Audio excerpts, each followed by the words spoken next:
নমস্কার বন্ধু, আমার নাম প্রদীপ্ত দাস আর আপনারা দেখছেন আমার ইউটিউব চ্যানেল আমি প্রদীপ্ত।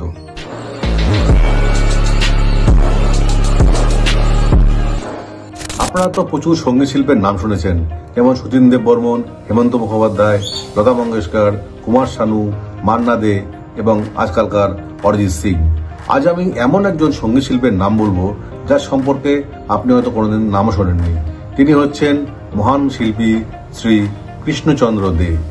যারা যারা ওনার নাম শুনেছেন তারা অবশ্যই আমার কমেন্টস করে জানাবেন, আর যারা যারা শোনেননি তারা আজকের এই ভিডিও দেখতে থাকুন। তো বন্ধু, শুরু করা যাক।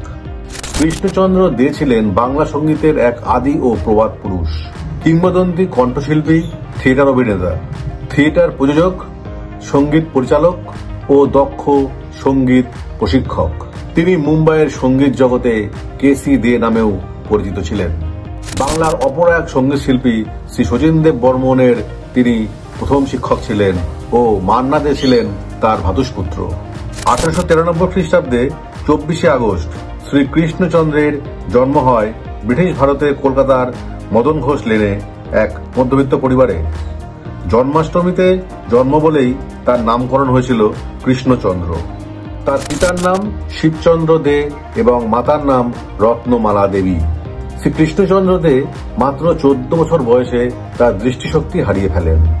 দৃষ্টিশক্তি হারিয়ে ফেললেও তার সঙ্গীতের প্রতি ছিল এক ঐশ্বরিক আকর্ষণ। এটা তার মাও লক্ষ্য করেছিলেন।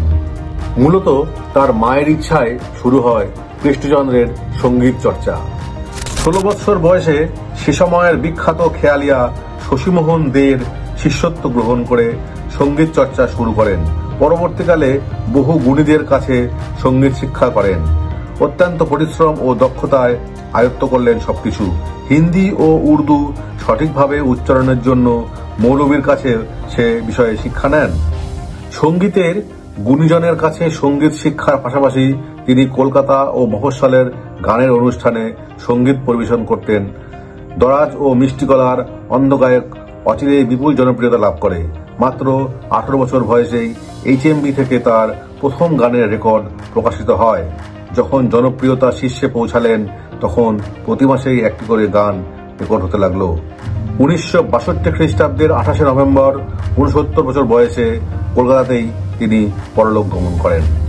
শ্রী কৃষ্ণচন্দ্র সম্পর্কে তার স্মৃতিচারণায় একথা জানা যায় যে প্রবীণ বয়সে কোনো এক পরিচালক শ্রী কৃষ্ণচন্দ্র দেকে দিয়ে একটি গান রেকর্ড করান, কিন্তু তার গানটি পছন্দ না হওয়ায় গানটি হেমন্ত মুখোপাধ্যায়কে গাইতে বলেন।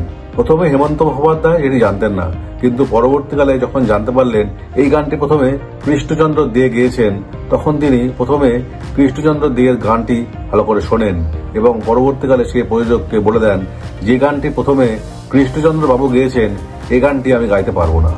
আমার ও আমার ইউটিউব চ্যানেলের পক্ষ থেকে আমি এই মহান সঙ্গীত শিল্পীকে জানাই শতকোটি প্রণাম। তো বন্ধু, শ্রী কৃষ্ণচন্দ্র দে সম্পর্কে আমি যে ইনফরমেটিভ ভিডিওটি আপনাদের সঙ্গে শেয়ার করলাম, অবশ্যই জানাবেন ভিডিওটি আপনাদের কেমন লাগলো। যদি ভালো লাগে তাহলে অবশ্যই লাইক, কমেন্ট এবং শেয়ার করে দেবেন। আর আপনি যদি আমার চ্যানেলের নতুন ভিউয়ার হন তাহলে একটি সাবস্ক্রাইব করে দেবেন। নমস্কার, ভালো থাকবেন।